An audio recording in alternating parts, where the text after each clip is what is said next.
Hello everyone, I'm Alex Mejia, and before I start my presentation, I'd like to define a couple terms for you. So political process is the creation of public policies such as bills, laws, and other legislation. And the Electoral College is a group of electors from each state that vote in the presidential election. The votes cast from the Electoral College are responsive to the majority vote. So California has a long history in the United States of America. For a brief period in 1846, California existed as an independent republic. Soon after, it joined the U.S. and ratified in its constitution that it must abide by federal law. Today, California is the most populous state in the Union with about 39,250,000 people, roughly 12% of the U.S. population. California, having the largest population in the Union, a huge economy, and a strategic location in the U.S., is seen by other states as one of the most important in America. However, in current times, California's importance is disproportional to its power in federal government. This leads to my main claim that California has little power in the United States government. This is supported by the claims that although California has the largest population of all states, it is disproportionately represented in the federal government, and that currently California has little influence in the American political process. So although California has the largest population of all the states, it's disproportionately represented in the federal government. In the Senate, California is represented equally with other states by a fixed amount of 2 senators. Since the creation of the Constitution, it has been law that each state elect 2 senators to represent them in the Senate. Senators have many duties, some of which Stanford.edu defines as writing and passing laws, approving many presidential appointments, and ratifying treaties with other countries. So even though California houses about 12% of the American population, a number that stated by the San Diego Union Tribune, it only has 2% representation in the Senate. This is a huge discrepancy. That means California has less representation and less influence on the policies that come out of the Senate. California also has a disproportional number of electoral votes, lessening its influence on presidential elections. Electoral votes are extremely important in presidential elections. They are what decides who wins the presidency. Winner is who has the majority number of votes. Number of electoral votes are reflective of the number of representatives a state has. So California has 55 electoral votes because it has 53 representatives and 2 senators. Taking Wyoming as an example, the least populated state in the Union, and compare it to a number of electoral votes to California's.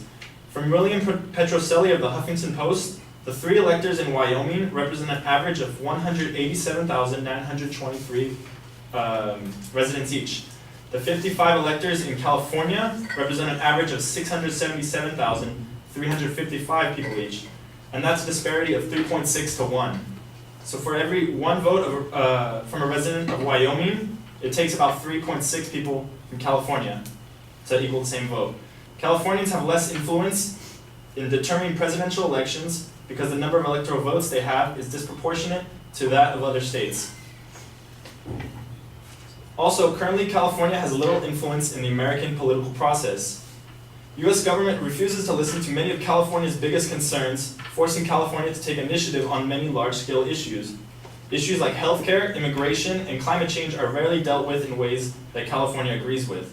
From Joel Kotkin of Forbes, California's leaders have taken it upon themselves to act essentially as if they were running their own nation. Again from Forbes, in reaction to President Trump's abandonment of the Paris Accords, Governor Jerry Brown trekked to Beijing to show climate solidarity with President Xi, who is the president of China.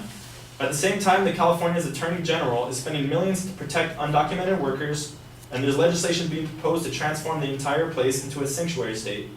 Sacramento also recently banned travel by government workers to Texas and 7 other states that failed to follow the Californian line on gay and transgender rights. Since California has trouble influencing Congress to pass legislation resembling its ideals, the state is forced to act by itself on many of these important issues. California views are also heavily contested in a Republican-controlled federal government. Republicans control both houses of Congress and the presidency. Moreover, California is the 7th most liberal state in the Union, according to a recent Gallup poll conducted in late January 2017. In effect, California has trouble introducing liberal legislation in Congress. According to Francis Wilkinson of San Diego Union Tribune, California's population is now more than 39 million, up more than 5% since 2010. That's enormous compared with the sparsely populated conservative states. Wyoming has fewer than 600,000 people that routinely blunt California's power in the Senate. Since Republicans control so much of the federal government, California sparsely has influence on new policies and legislation. California is undoubtedly an important state in the Union. However, its importance seems to be irrelevant in today's federal political system because California has little power in the United States government.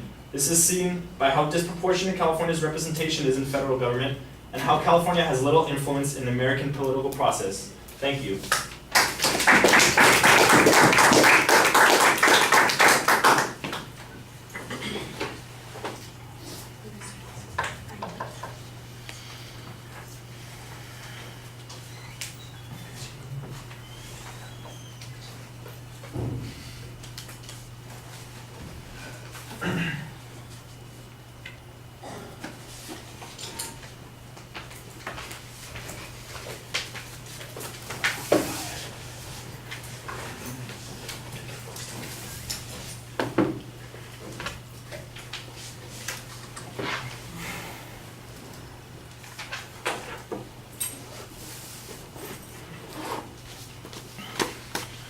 All right, I think you solved the problem of the proposition pretty reasonably. I think it came out in a way that was clear. It is a claim of fact the way you've got it phrased. I think the secondary points need to be a little bit more distinctive with the inference that you're making on them. But there are 2 points that you're labeling. That's good. In the body of the speech, I didn't really think it was distinct when you got to the second point. I could see some of the issues that applied to that second point, but I didn't really hear a transition from the first point, so that was a little bit problematic.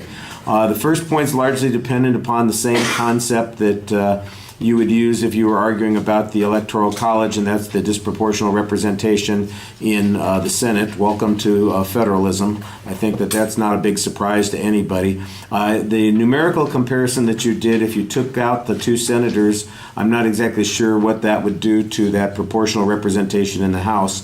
You might want to look at that because it might be the same or it might be closer to what you think is appropriate or what it appears you think is appropriate, which is, distribution by the percentage of population would be the distribution in the House. And I thought that that's largely how it was done, but you know what? I could be wrong. It would be the first time in the last 15 minutes. Let's see. You did a good job citing your sources. There's plenty of factual data in the speech. I don't think there's going to be a dispute about the population or the proportion of the Senate or any of those sorts of things. That's pretty straightforward. The notion that California is acting on its own, there might be a reason that California has little influence that has nothing to do with the lack of power that they have and rather the extreme views that they have. When you mentioned that they're the 7th most liberal state in the country, I'm surprised that they're only 7th and probably a little bit more in that direction. But that would seem to suggest that everybody else is on the other side of them. So isn't that kind of typical that somebody on one end or the other has less influence than people in the middle? And I think that that's kind of going to be one of the responses that you hear from the other side, and that is, the reason California has less influence is because they advance radically strange policies that don't work for the rest of the country. What they do for themselves, that's their business, but what they do for the rest of the country, that's something that we ought to be concerned about. All right, thank you.